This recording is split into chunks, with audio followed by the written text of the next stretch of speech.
Merci Caroline de m'avoir invitée. Alors j'ai une voix un peu cassée. Déjà, je suis contente. La semaine dernière, j'étais à Faune, donc on va faire au mieux. Donc moi, je suis pédopsychiatre et psychiatre adulte, parce que je pratique les deux activités, parce que finalement, un être humain, c'est dans la durée que ça se construit. Donc c'est intéressant d'avoir ces deux approches. Et c'est au travers de ces deux approches, du coup, que je vais vous présenter cette thématique des troubles neurodéveloppementaux et d'exposition aux violences sexuelles. Je parlerai aussi beaucoup des autres violences parce que, malheureusement, dans les études, les violences sexuelles sont finalement rapportées de manière plutôt comme globale, fondue dans l'ensemble des violences trop souvent. Et les données finalement sont très souvent sur des violences multiples et non pas spécifiques. Donc l'objectif de ce que je vais vous présenter, c'est d'abord de comprendre est-ce qu'il y a des vulnérabilités spécifiques à ces troubles neurodéveloppementaux, d'en mesurer l'ampleur, d'identifier des mécanismes qui sont en jeu et des quelques pistes de prévention et de protection qui seront davantage développées par Muriel Salmona. Pour rappel, un petit peu pour se rendre compte un peu de la prévalence des troubles neurodéveloppementaux, on estime qu'environ 1% minimum de la population mondiale aurait un trouble du spectre de l'autisme. C'est probablement plus en réalité, parce qu'il y a un très large sous-diagnostic, notamment dans des formes qui ne sont pas déficitaires. Aux États-Unis, on considère plus récemment que c'est peut-être plutôt 3% de la population. Sur les troubles TDAH, on est plutôt entre 7 et 8% des enfants, ce qui persiste à peu près à l'âge adulte. Sur la déficience intellectuelle, environ 1%. Et sur les troubles 10, dyslexie, dyscalculie, etc., on est entre 5 et 15% des enfants d'âge scolaire. Et pour terminer, sur les troubles de la communication, 7 à 8%. Les personnes qui ont un trouble neurodéveloppemental, elles cumulent, la grande majorité, plusieurs de ces troubles, ce qui nous amène à des chiffres de 15 à 20% des enfants qui présenteraient un ou plusieurs troubles neurodéveloppementaux, qui sont donc souvent très comorbides. Donc ça concerne un très grand nombre de nos élèves dans les classes, par exemple, ou d'enfants de nos entourages. Ce qu'on sait dans la littérature, et quand on regarde la littérature, on se rend compte que les vraies grandes études, elles ont débuté il y a une vingtaine d'années seulement, c'est quand même assez récent. Et on verra que beaucoup d'études sont même très très récentes, elles ont seulement quelques années à peine. Donc un sujet finalement qui a longtemps été mis au banc des sujets de la littérature scientifique. Les enfants avec un TND, on sait aujourd'hui qu'ils ont entre 2,5 et 3,7 fois, alors on va dire à peu près 3 fois plus de chances, de subir toute forme de maltraitance par rapport à un enfant qui n'aurait pas de trouble neurodéveloppemental. Donc déjà, ça pose un sujet, c'est-à-dire que d'emblée, ils sont beaucoup plus à risque d'être maltraités. On estime que chez un enfant neurotypique, c'est 1 sur, c'est 9%, on va dire 10%, donc 1 sur 10. Mais un enfant TND, eh bien, c'est 3 sur 10. Et ces violences, elles sont jamais toutes seules. La grande majorité des violences, elles sont dans ce qu'on appelle une polyvictimisation. C'est-à-dire que vous avez de la violence physique, psychologique, sexuelle, de la négligence aussi, qui très souvent s'accompagnent les unes des autres et se potentialisent les unes les autres. D'où l'intérêt d'ailleurs de cette recherche qui montre que ce n'est pas seulement les violences sexuelles qui concernent ces jeunes-là, avec tous les effets cumulatifs sur la vie qu'on connaît. Sur l'ampleur du problème, si on regarde un petit peu ces chiffres, et on va prendre un petit peu de manière spécifique pour ce que la littérature a pu en tout cas nous apporter comme réponse, sur les troubles du spectre de l'autisme, on a un vrai problème. Les enfants avec un trouble du spectre de l'autisme, ils vont subir pour 84% d'entre eux de multiples formes de maltraitance. Ça veut dire globalement, si vous êtes autiste, vous avez toutes les chances d'être maltraité. Vous allez subir dans 67% des cas du harcèlement scolaire. Moi, ça remplit mes consultations. Et d'ailleurs, beaucoup d'adolescents arrivent pour déscolarisation, harcèlement scolaire, et on pose ensuite le diagnostic de trouble du spectre de l'autisme. La victimisation sexuelle, c'est au minimum 40% des personnes autistes. Là, c'est fondu, hommes, femmes, déficitaires, pas déficitaires, et on verra que si on s'intéresse plus spécifiquement à d'autres sous-types de population, c'est des chiffres encore tout à fait différents. L'abus physique, très fréquent aussi, 18,5%, et l'abus sexuel. Alors dans victimisation sexuelle, on entend pas seulement l'abus, on entend aussi tout ce qui est contact non désiré, harcèlement, etc. Et abus sexuels spécifiques, 16,6%, ce qui reste de toute façon largement supérieur à la population. Sur le TDAH aussi, on n'est pas épargné. Les enfants avec un TDAH, ils ont 2,4 fois plus de chances d'être maltraités, donc eux aussi sont de bons candidats, et ils sont souvent très maltraités de manière émotionnelle. Ils sont aussi très soumis aux violences sexuelles, 2 fois plus que des personnes qui n'auraient pas de TDAH, et surtout les filles, comme d'habitude. Et puis le harcèlement scolaire aussi les concerne de manière très importante, et ils sont aussi souvent victimes de harcèlement et d'agressions physiques. Donc ce sont des enfants qui sont aussi très vulnérables. Sur la déficience intellectuelle, c'est encore pire, parce que ce sont des enfants qui ne peuvent pas se défendre. Des enfants avec déficience intellectuelle, ils ont 62 fois plus de risques supplémentaires que les autres d'avoir des abus sexuels. C'est monstrueux. Et on considère, dans une étude de 2021, que les adultes porteurs de déficience intellectuelle, pour un tiers d'entre eux, ont été victimes de violences sexuelles. Un tiers. C'est sidérant, en réalité. Et ce qui est sidérant, c'est qu'on ne le recherche pas systématiquement. Le contexte, évidemment, il est propice, puisque vous avez des agresseurs qui sont autour de la victime étant très dépendante de l'institution. La victime étant très dépendante, par exemple, de ses pairs pour fonctionner, que ce soit l'institution, par exemple, de ses pairs, la famille, de professionnels divers, elle est très dépendante et cette dépendance aussi permet que survienne malheureusement dans certains cas cette maltraitance sexuelle. La vulnérabilité, défaut de compréhension, dépendance accrue, difficulté de communication et isolement social, c'est parfait. Et puis les obstacles au signalement, très souvent les personnes déficientes, elles vont avoir une parole qui est discréditée d'emblée. Parce que la personne est déficiente, sa parole d'emblée a moins de valeur. Et puis le témoignage, il est souvent jugé non utilisable et la crédibilité, elle est réduite de base. Donc ça veut dire que la probabilité qu'ils puissent témoigner de ce qu'ils ont vécu est déjà très faible et qu'ils soient crus est très faible aussi. Et il y a un risque renforcé en institution. Dans une étude 2021 toujours, on montre que les enfants avec une déficience intellectuelle qui sont pris en charge en institution ont plus de risques d'être agressés. Alors on pourrait se poser la question, est-ce que les agresseurs choisissent volontairement des endroits où il y a des potentielles victimes? On va voir que oui, c'est assez logique. Et ceux qui sont dans la double peine, c'est ceux qui sont autistes et déficients intellectuels. Eux, ils ont vraiment toutes les chances d'être agressés plusieurs fois de manière sévère au cours de leur vie. Donc ceux-là, ils sont très à risque et on doit absolument être très vigilant sur cette population. Et si on fait un focus encore plus précis sur les plus à risque des plus à risque, et on va s'intéresser aux femmes. Les femmes autistes, et pas nécessairement déficientes d'ailleurs, voire même très efficientes, 88% d'entre elles seront victimes de violences sexuelles. C'est monstrueux. C'est-à-dire que presque c'est un passage obligé. Versus 14,5% des femmes françaises qui ne sont pas considérées comme autistes. Donc 6 fois plus de risques, déjà ça fait peur quand même. Et puis ce qui fait peur, c'est qu'elles sont agressées très tôt dans leur vie. Un tiers d'entre elles, elles sont agressées avant l'âge de 9 ans. Et si on continue, on observe, quand elles grandissent, on se rend compte qu'elles sont de plus en plus agressées. Et surtout, elles sont réagressées. Elles ont 9 chances sur 10, après une première agression, d'être réagressées au moins une fois. Très souvent, c'est même plus que ça. Elles sont agressées parfois plusieurs fois dans l'enfance, et puis plusieurs fois à l'âge adulte. Donc, c'est vraiment très préoccupant, ce sujet-là, d'autant plus que c'est une population qui ignore souvent son existence. Alors, qu'est-ce qui les rend vulnérables? Souvent, elles ne sont pas diagnostiquées. Elles camouflent extrêmement bien dès l'enfance. Elles ont un diagnostic tardif, donc elles sont exposées de manière très prolongée à cette violence. Et puis, elles sont ciblées de manière très précise par les prédateurs, parce que justement, elles ne décodent pas les intentions, parce qu'elles ne comprennent pas les codes sociaux implicites. Et donc, elles sont de parfaites candidates pour les agresseurs. Et puis elles cumulent aussi un certain nombre de discriminations. À la fois ce sont des femmes, à la fois elles sont autistes, ce qui est un handicap invisible, et puis un très grand nombre d'entre elles se décrivent comme non purement hétérosexuelles, ce qui est aussi une forme de discrimination possible.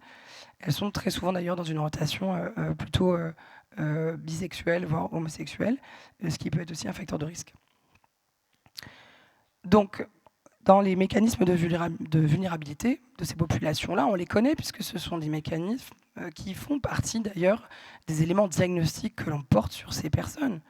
Les troubles de la communication sont les symptômes que nous, pédopsychiatres, on repère pour pouvoir poser un diagnostic. Troubles du langage, expression, compréhension limitée, communication verbale altérée, difficulté à exprimer ses besoins, sont des choses qu'on doit nous repérer.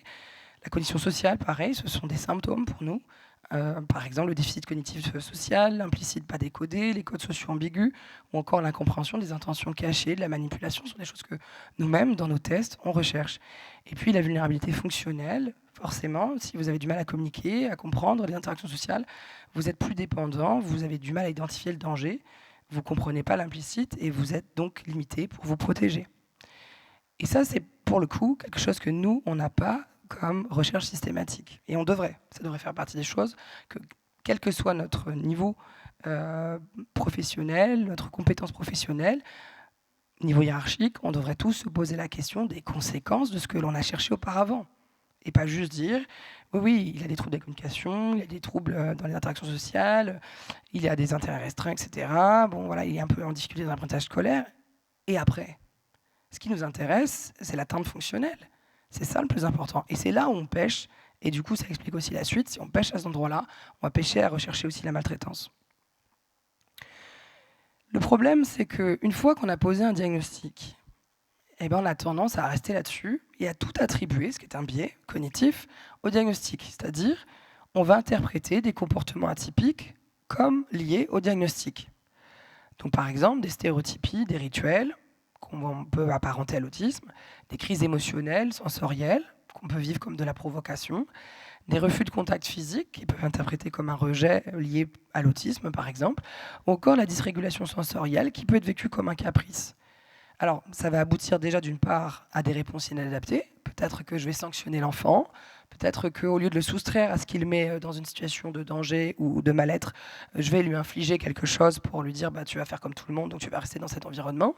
Ce qui va majorer en fait encore plus l'expression de ces symptômes et que je vais d'ailleurs continuer à attribuer potentiellement au diagnostic que j'ai posé ou qui a été posé par d'autres. Alors que peut-être que ces symptômes-là, ils sont la manifestation d'un trauma et que ça n'est pas la manifestation de l'autisme, de la déficience intellectuelle, du TDAH ou des troubles des apprentissages. Il y a aussi d'autres types de vulnérabilités qui font que ces enfants-là sont plus à risque de maltraitance au sein des familles. Alors déjà, le stress parental, il y a une charge mentale qui est très importante d'avoir un enfant qui a des particularités et qui a du mal à pouvoir fonctionner dans un monde neurotypique. Ça enclenche un stress parental. L'isolement social, les parents qui ont des enfants handicapés sont beaucoup plus isolés que les autres, ça c'est une réalité. Il y a la stigmatisation qui est encore présente. Et puis, il y a la transmission intergénérationnelle des traumas dans les familles où il y a du TND. Je ne saurais expliquer pourquoi, on trouve énormément de traumas. Et ce trauma, s'il n'est pas travaillé, il se répercute aussi. Et la précarité, évidemment, quand vous avez des enfants qui sont porteurs de handicap, vous avez plus de chances d'être en précarité parce que vous avez plus de mal à pouvoir poursuivre votre activité professionnelle, par exemple, ou à rester dans un couple stable. Il y a beaucoup de familles monoparentales, par exemple, qui sont en partie le produit de la difficulté d'élever cet enfant qui porte un handicap et parfois l'un des parents quitte le foyer. Et puis, vous avez les vulnérabilités institutionnelles. Et ça, il faut qu'on apprenne à regarder nous-mêmes ce que l'on fait. Ne pas avoir peur de regarder ce qu'on fait. Les personnes qui sont autistes, elles sont, comme on l'a dit, ou TDAH, très victimes de harcèlement à l'école, très tôt. Moi, j'ai des gamins, très régulièrement, qui me disent « Moi, ça a commencé en école primaire. » Très fréquent, chez les personnes autistes, par exemple. Et quand je leur demande « Est-ce que ça a été repéré ? Est-ce qu'il y a eu des actes de posés ?» Ils me disent que non. Que ni enseignants, ni surveillants, ni les parents, ni d'autres camarades n'ont soulevé ce problème qui a duré parfois toute la scolarité. C'est-à-dire l'enfant, il vient tous les jours à l'école et tous les jours à l'école, il est moqué, tous les jours à l'école, il est rejeté, tous les jours à l'école, il n'est pas soutenu. Et ça fait des enfants qui ont des idées suicidaires, voire des passages à l'acte extrêmement précoces et qui n'en parlent à personne. Et c'est catastrophique parce que du coup, ils se construisent avec l'idée que finalement, l'être humain, l'adulte en particulier, n'est pas une aide possible. Déjà, ils ont du mal à communiquer et en plus, ils se disent, si l'autre ne voit pas ce qui m'arrive, c'est que ce n'est pas important et que je n'ai pas donc à le solliciter, je vais le déranger en fait. Pourquoi est-ce que l'enfant est maltraité, notamment à l'école ? Déjà parce qu'il y a un manque de formation, ça c'est évident pour nous tous. La méconnaissance des besoins spécifiques, c'est-à-dire que avoir un diagnostic de 10, de TDAH, d'autisme, de déficience, ça ne dit pas réellement ce que c'est en fait. Ça ne dit pas qu'est-ce que c'est dans le quotidien. Qu'est-ce que c'est dans le quotidien de la vie sociale, de la vie académique ? Qu'est-ce que ça fait un enfant qui a des difficultés de compréhension dans une salle de classe ? Au-delà du fait qu'il s'agite, que peut-être il perturbe la classe, et qu'est-ce que ça lui fait à lui en fait ? Ça c'est vraiment la question qu'on doit se poser. L'isolement, l'exclusion, la stigmatisation, et puis les pratiques disciplinaires inadaptées. Moi, j'ai beaucoup de mes gamins qui ont un TDAH et du trauma. C'est pas que le TDAH le problème d'ailleurs, c'est le trauma qui vient s'ajouter au TDAH et qui finissent, surtout des garçons, exclus. Qui sont exclus en général au collège. Des fois, ils sont exclus de 2 ou 3 établissements jusqu'à ce qu'ils soient complètement déscolarisés. Alors, je pourrais dire oui, on est là pour poser un cadre, il y a un environnement avec des règles, etc. Oui, d'accord. Mais est-ce qu'on s'est intéressé à ce pourquoi l'enfant n'est pas en mesure de comprendre, respecter ou suivre les règles. Peut-être, moi je suis convaincue que dans un très grand nombre de situations que je vois, si on s'était intéressé au trauma de l'enfant et si on avait pris sous cet angle-là, quand bien même il a un TDAH et donc du mal à réguler ses émotions, à pouvoir assurer une stabilité dans son positionnement, etc. Si on avait posé la question du trauma, qu'est-ce que tu vis à la maison, qu'est-ce que tu vis à l'école, peut-être cet enfant, il aurait pu s'apaiser et on aurait évité l'exclusion qui vient doublement stigmatiser cet enfant, doublement stigmatiser la famille et doublement impacter le devenir de cet enfant dans son insertion sociale future, dans sa réussite académique, socio-économique, etc. Et toute la répétition qu'on peut voir, nous, de génération en génération après. On peut aussi se poser la question d'autres formes d'institutions, comme l'hôpital. Et moi, j'en prends ma part, je me questionne sur ce qu'on fait, et je pense qu'on ne fait pas toujours bien. Les IME, les ITEP, les foyers, l'ASE, etc., avec lesquels on travaille étroitement. Et on voit très très bien que les profils que l'on a, et on en parle tous ensemble régulièrement, se sont aggravés en une à peine dizaine d'années. Ça a commencé un peu avant le Covid, et ça ne fait que s'aggraver. C'est-à-dire que les enfants, ils arrivent, ils sont de plus en plus traumatisés, ils sont de plus en plus diagnostiqués avec des TND, et au bout d'un moment, on ne sait plus trop bien d'ailleurs qu'est-ce qui appartient au TND, qu'est-ce qui appartient à l'éducatif, qu'est-ce qui appartient aux soins. On ne sait plus, personne ne sait plus. Et comme personne ne sait plus, tout le monde dit c'est pas moi. C'est pas moi, c'est vous, c'est le soin. Et le soin dit non, non, c'est éducatif, c'est l'éducatif. L'éducatif, non, non, c'est l'enseignement. L'enseignement dit non, non, c'est encore autre chose. Donc en fait, il y a un vrai problème aussi. Est-ce qu'on ne peut pas se mettre autour de la table et se dire, bon, on regarde tous la même chose avec un regard différent, mais on regarde quand même tous la même chose. Est-ce qu'il ne serait pas intéressant de croiser juste nos regards et d'essayer de se dire qu'on ne voit pas tous le même enfant, et c'est pas un problème, mais on se met d'accord que c'est pas grave qu'on ne voit pas tous la même chose, mais qu'on va quand même regarder ensemble. Et donc, dans l'institution, qu'est-ce qu'on voit? C'est un manque de formation du personnel. C'est-à-dire, quand bien même on est institution médico-sociale, pour y avoir travaillé, je travaille dans un ITEP, je peux dire que j'ai vu un manque de formation. Je peux dire que j'ai vu un manque de compréhension du sens des symptômes. Et que des enfants étaient en ITEP avec, pour un certain nombre, par exemple, pas de diagnostic. Donc, pas de diagnostic égale pas de conduite à tenir claire non plus. Pas de prise en charge des parents, qui étaient, pour la plupart, traumatisés. Un enfant qui a un TND, qui évolue dans une famille où il n'y a pas de trauma, où il y a un attachement sécure, où il y a de bonnes ressources cognitives, socio-culturelles, etc., vous ne le verrez pas en pédopsychiatrie. C'est pas une logique de dire TND égale pédopsychiatrie égale adaptation PAI, adaptation scolaire, etc. C'est pas vrai.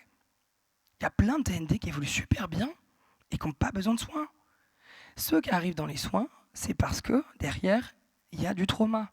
Parce que derrière, il y a une souffrance et qui va s'exacerber. Effectivement, le TND, limitant certaines capacités d'adaptation, va révéler cette souffrance. Mais la plupart des TND, quand ils évoluent dans un environnement tout à fait sécurisant, vous ne les verrez pas, ni dans l'éducatif, ni dans les soins. On a aussi évidemment contention, isolement abusif, c'est une réalité, de moins en moins. Heureusement, on a beaucoup fait de progrès, je parle aussi pour l'hôpital, on a fait beaucoup de progrès heureusement sur cette question, mais ça reste encore une question. Le ratio personnel enfant insuffisant, on le vit tous, c'est une réalité, on n'est pas assez nombreux. Et puis la sous-formation des équipes et la difficulté de signalement. On a aussi des familles qui ont le sentiment que l'enfant il est en souffrance dans l'institution, quelle qu'elle soit, et qui ne vont pas oser en fait parler. Parce que parfois, ils ont attendu 7 ans leur place en IME. Ils ont attendu 2 ans leur place en hôpital de jour. Et donc, ils se disent, mais si je commence à dire que je m'inquiète pour ce qui arrive à mon enfant, je vais peut-être perdre ma place. Et je vais peut-être même être rejeté, on va dire que je suis un mauvais parent, etc. Et donc, ils ne vont pas oser parler. Et ça aussi, c'est un vrai problème. Alors, pourquoi on sous-signale aussi? Ce que je disais tout à l'heure, le fait qu'on confonde les symptômes TND et le trauma, en anglais on dit overshadowing. C'est vraiment ça, c'est-à-dire comment, finalement, il y a une espèce d'ombre qui plane comme ça, une fois qu'il est diagnostiqué TND, il n'y a plus que ça, et en fait, on ne comprend pas que peut-être la régression dans son comportement, le retrait social de ce jeune, par exemple, le fait qu'il ait des grosses crises émotionnelles, et bien en fait, ce n'est pas du tout une aggravation de son autisme. C'est parce qu'il est en train de souffrir de quelque chose qui le met très à mal dans son équilibre déjà fragile. Et que si on met ça sur le compte de l'autisme et qu'on dit donc c'est le soin, il faut mettre des traitements. Combien de fois j'entends ça? Combien de fois j'entends des parents, des éducateurs qui viennent me dire « il faut revoir le traitement ». Mais avant de revoir un traitement, qu'avez-vous fait? Qu'êtes-vous allé chercher pour comprendre ce qui se produit? Les choses ne se produisent pas d'elles-mêmes. Et très souvent, je n'ai pas de réponse à cette question. Et moi, dans mon bureau, où je vais recevoir l'enfant en 1 heure, je ne vais pas pouvoir observer l'enfant aussi bien que les personnes qui l'ont au quotidien. C'est pas possible. Donc moi, j'ai profondément besoin de vous tous pour ça. La parole, elle est discréditée, ça c'est une réalité, c'est-à-dire que l'enfant, dès lors qu'il est porteur de handicap, quel qu'il soit, déjà sa parole, elle en prend un coup d'emblée. Et puis le manque de formation des professionnels, ça j'en parlerai encore beaucoup, parce qu'il faut vraiment qu'on avance sur ce sujet. Quand moi je vois ce qui se passe dans les pays anglo-saxons, en Belgique, en Suisse, moi ça me déroute, parce que je me dis, c'est déjà en place depuis plus de 20 ans dans d'autres pays, avec un recul, avec une base solide scientifique. Pourquoi est-ce que ça n'est pas arrivé chez nous ? 90% des professionnels, dans une étude allemande très bien faite, disent qu'ils ne se sentent pas formés au repérage des maltraitances dans leur institution, d'autant plus au regard du TND. C'est-à-dire qu'ils disent « moi je ne suis pas compétent, je ne sais pas comment faire ». Je trouve ça, c'est un aveu qui est tout à fait salvateur, parce qu'à partir de là, on peut travailler. Et moi, j'aimerais qu'on se pose cette question aujourd'hui. Est-ce qu'on se sent capable de signaler, de repérer les maltraitances dans nos populations TND? Est-ce que réellement on en est capable, ou est-ce qu'on se rend compte que finalement c'est pas trop bien et qu'on aurait besoin d'aide? Ça, c'est une vraie question là que je vous propose de vous poser. Et la crainte de la stigmatisation familiale dont je parlais, évidemment, toujours cette peur du jugement de la famille. Alors, les stratégies des agresseurs. Parce qu'il faut arrêter de penser que les agresseurs, ils ont des pulsions et que parce qu'ils auraient des pulsions, ils passent à l'acte. C'est pas du tout vrai. Quand on écoute le discours des enfants ou des adultes qui nous racontent leur enfance, et notamment dans des problématiques d'inceste, ou pas que d'ailleurs, en tout cas en général c'est toujours un proche, ils vous raconteront que c'est pas arrivé du jour au lendemain, c'est pas arrivé dans un parking, c'est arrivé progressivement dans un climat qui le permettait. C'est très construit, très patiemment construit.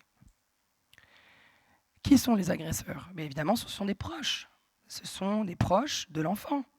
Ça peut être l'éducateur, le soignant, l'enseignant, l'encadrant sportif. Ça peut être la famille. Ça peut être aussi les pères. De plus en plus d'enfants sont agressés par leur père dans l'institution. Je ne sais combien de situations j'ai, que vous avez, j'imagine aussi, pour certains d'entre vous, de jeunes qui sont placés pour être agressés dans leur milieu familial et qui sont re-agressés en quelques jours. J'en ai un, c'était au bout de 3 jours, c'était fabuleux. En tout cas, qui sont réagressés sexuellement une fois placés, parce que vous placez ensemble des personnes qui ont une problématique d'abus, avec un truc qui n'est pas travaillé en plus. Donc c'est catastrophique. Et puis les prédateurs, ils vont cibler les vulnérabilités. Ils ne sont pas courageux. Ils ne vont pas aller prendre l'enfant qui est bien inséré, qui parle, qui s'exprime, qui va demander de l'aide à ses parents, qui est bien dans les relations. Ils ne vont pas aller chercher ce gamin-là. Ils vont aller chercher le gamin qui est un peu isolé, qui a du mal à s'exprimer, qui est un peu naïf, qui ne comprend pas l'implicite. Ils vont chercher le gamin qui a toutes les chances de ne pas parler, qui n'est pas crédible.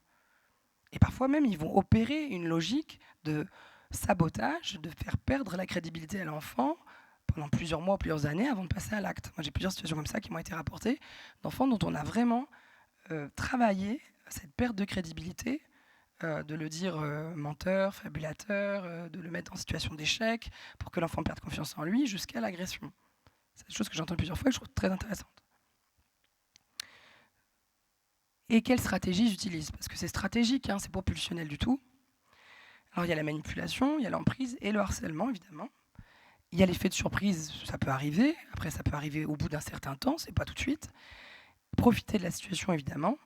Ça peut être la force physique, ça arrive, mais c'est pas si souvent le cas d'ailleurs. La menace et la contrainte psychologique, ça oui beaucoup. L'intimidation, le chantage affectif. Et puis faire croire à l'enfant que ce que l'on vit avec lui, c'est de l'attachement ou de l'amour, par exemple. Alors la problématique qu'on a, c'est qu'il y a très peu d'études spécifiques pour chaque type de TND. C'est tellement récent ce sujet, on s'y intéresse tellement peu, que c'est compliqué d'extraire type de trouble par type de trouble exactement les stratégies des agresseurs pour pouvoir justement bien prévenir pour chaque type de trouble cette survenue. Quelles conséquences, du coup, à tout ça? Si on prend tous les TND, il y a une erreur, confondus, alors on a ACEs, ça veut dire Adverse Childhood Event, C'est ce qu'on utilise, nous, depuis peu, en réalité. En tout cas, nous, dans les soins à Navarre, on a cette échelle maintenant et on l'a fait passer. C'est une échelle internationale qui existe depuis très longtemps et qui devrait passer tout le temps, en fait, et qui permet de lister tous les événements traumatiques vécus par un individu. Et donc, on a, évidemment, dans ces conséquences, des troubles anxieux et dépressifs avec une prévalence majeure, syndrome de stress post-traumatique, c'est-à-dire majeur aussi, des altérations des trajectoires développementales. C'est des gamins qui vont se déscolariser, qui vont s'isoler, se marginaliser, voire entrer dans la délinquance, surtout pour les garçons, ou la prostitution pour les filles. La dysrégulation émotionnelle qui va être amplifiée, alors même qu'ils ont du mal à réguler leurs émotions, ça fait partie déjà de leurs difficultés cognitives, ça va être majoré, et c'est ce qui va les faire être stigmatisés et être exclus. Et le risque accru de comportements auto-agressifs et suicidaires majeurs. C'est des gamins qui se suicident ou qui tentent de se suicider. Dans les mécanismes sous-jacents, il y a des altérations structurelles et fonctionnelles cérébrales qui sont aujourd'hui prouvées. Ces gamins-là, ils ont déjà une fragilité neurocognitive sur laquelle vous allez mettre du stress chronique qui lui-même va abîmer le développement du cerveau. Donc vous avez toutes les chances que ça ne se passe pas bien. Vous avez aussi une dysrégulation de l'axe hypothalamo-hypophyso-surrénalien, c'est l'axe de stress, qui fait qu'ils ne savent pas gérer leur stress. Et puis un effet dose dépendant, plus vous cumulez évidemment de maltraitance, plus vous êtes à risque d'être remaltraité, et plus vous êtes à risque évidemment d'être dans une situation de fragilité majeure.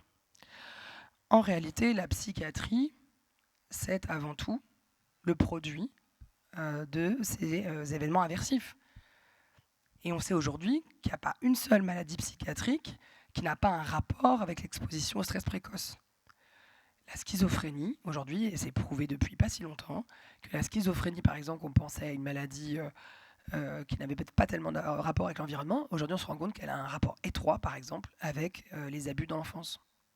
Troubles bipolaires aussi, enfin tout un tas de maladies psychiatriques. Donc tout ça, c'est un cercle vicieux et c'est ça qu'il faut bien comprendre. Vous avez déjà une vulnérabilité neurocognitive, fonctionnelle. Vous subissez donc plus de maltraitance puisque vous êtes moins armé, vous êtes plus repéré aussi par les agresseurs. Vous altérez votre fonctionnement cérébral et votre développement cérébral donc dans la durée, ce qui aggrave donc votre symptôme de TND qui sont donc eux-mêmes déjà difficiles à gérer et qui vont en plus avec le overshadowing, ça a tendance à imaginer que tout ça c'est lié au TND. Vous êtes de plus en plus isolé ou rejeté et donc c'est parfait pour être repéré et à nouveau revictimisé. C'est parfait. Sur les femmes, et je reviens dessus parce que c'est un vrai gros problème de société, les femmes qui sont autistes, elles sont très abîmées par leur trauma, notamment sexuel, avec énormément de PTSD, de dépression, d'anxiété, de réactivation de mémoire traumatique amplifiée, et elles vont avoir des impacts psychosomatiques majeurs, troubles du sommeil, dégoût pour la sexualité, automutilation, tentative de suicide, abus de substances. Alors, il n'y avait pas dans cette étude, mais dans d'autres études, il y a aussi toutes les comorbidités somatiques, les douleurs chroniques, la fibromyalgie, endométriose, qu'on va retrouver chez ces femmes-là de plus en plus, et tout un tas d'autres maladies neuro-inflammatoires. Il y en a des quantités qu'on est en train de comprendre qu'en fait, ces femmes qui arrivent pour des douleurs intestinales, des douleurs chroniques, et en fait, il y en a beaucoup, elles ne sont pas diagnostiquées, elles sont autistes et elles ont été abusées, notamment sexuellement. Alors, à court terme, évidemment, chez ces petites filles, puisqu'elles sont agressées pour la plupart dès l'enfance, elles vont être sidérées, dissociées, elles ont des amnésies traumatiques possibles d'ailleurs, et puis elles vont aussi être, malheureusement, des victimes parfaites à l'âge adulte pour être dans de la violence conjugale. Elles ne repèrent pas les signaux de manipulation, elles ne savent pas demander de l'aide, elles ne savent pas trop si c'est normal ou pas ce qui leur arrive, elles ont déjà été agressées plusieurs fois pour la plupart, et donc elles sont malheureusement très soumises à de la violence conjugale plus tard et à du viol conjugal. Du coup, il y a beaucoup d'idées suicidaires, on peut le comprendre, et en plus elles demandent peu d'aide, et quand elles passent à l'acte, elles ne savent pas pour appeler à l'aide. Elles sont très isolées, elles ont des ruptures relationnelles, elles ont du mal à maintenir des relations avec les autres, ce qui fait qu'elles ont beaucoup de mal à pouvoir demander du soutien. Et puis, elles ont beaucoup de difficultés d'accéder aux soins. Déjà parce qu'il faut qu'elles considèrent qu'elles sont victimes, beaucoup n'arrivent pas à le considérer, elles se sentent responsables. Et quand bien même elles se considéraient comme victimes, quand bien même elles ont encore du mal à comprendre pourquoi ça leur est arrivé. Et elles ont du mal à pouvoir faire une démarche de soins, parce qu'une démarche de soins, ça demande d'aller communiquer, ça demande d'aller exprimer des choses. Quand on est autiste, c'est une chose très complexe. Alors, on pourrait se dire, qu'est-ce que fait la justice? Qu'est-ce que nous pouvons faire pour ces jeunes? Comme je l'ai dit tout à l'heure, il y a tellement d'obstacles, en fait. Il y a les obstacles parce qu'il y a cette difficulté de communication, d'expression, que la parole elle est discréditée d'emblée ou minimisée. Il y a l'overshadowing dont je parlais, c'est-à-dire que d'emblée, si on attribue ces symptômes au TND, on ne va pas les signaler du coup. Et puis la grande dépendance fonctionnelle potentiellement à l'agresseur, qui fait que du coup, il y a peu de chances que l'agresseur soit celui qui dénonce les faits. Sur le plan commun, c'est-à-dire que toute forme d'obstacle au signalement, qui ne concerne pas seulement les TND, ça s'ajoute aux TND. Les TND subissent la même chose que les autres, c'est-à-dire la honte, la culpabilité, la sidération, l'amnésie traumatique, tous les mythes autour du viol. Moi, j'ai encore des jeunes qui me racontent qu'on leur demande comment elles étaient habillées. Je ne comprends pas comment on peut encore poser ces questions-là. Et des craintes de stigmatisation, évidemment, par la famille, notamment le rejet. Et puis, nos propres défaillances, et je parle pour moi aussi, de défaillances institutionnelles, le fait qu'on ne soit pas assez formé et qu'on ait une vraie méconnaissance des besoins spécifiques de ces enfants ou adolescents-là. Qu'est-ce qu'on peut faire en termes de prévention et de protection ? Alors, on pourrait se dire, si on faisait de l'éducation aux victimes, c'est vrai, c'est une bonne idée sur le papier.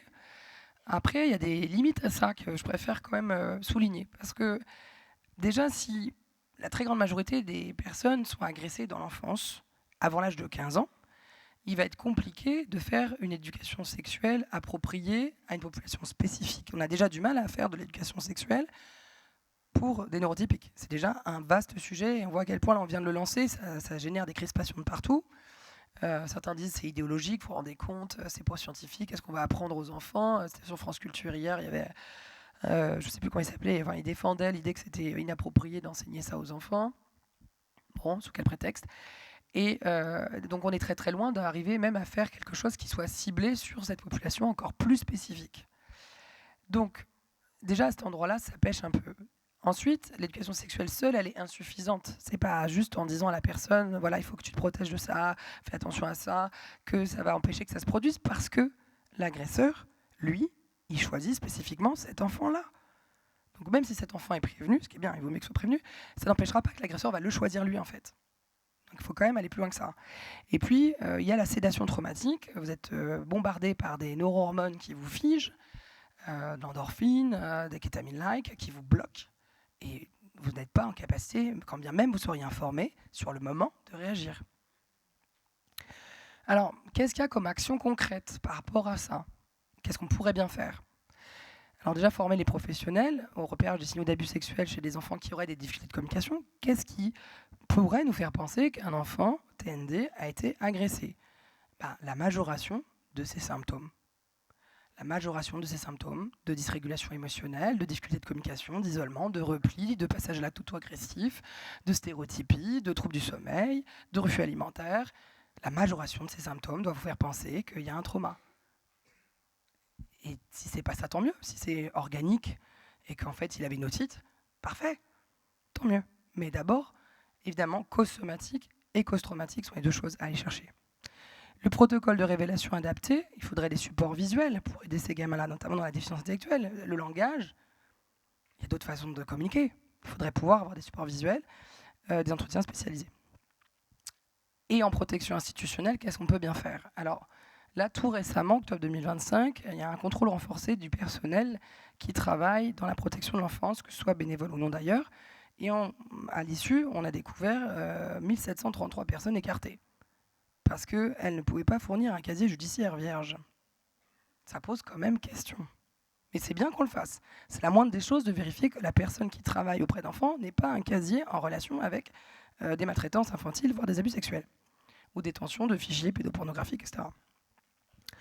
Et puis des protocoles de signalement facilités et des personnes ressources identifiées. Il faut qu'on puisse avoir des trames toutes faites, ce que nous on a développé d'ailleurs au niveau de l'hôpital, mais ça devrait être partout comme ça, des trames spécifiques pour cette population-là.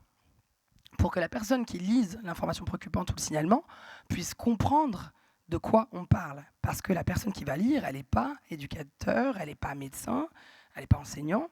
Et donc, il faut qu'elle puisse comprendre de quoi on parle quand on parle de l'enfant présente tel type d'agitation, de crise classique ou d'automutilation. C'est un changement par rapport à l'état antérieur. Je m'inquiète de ce qui pourrait se passer dans son environnement.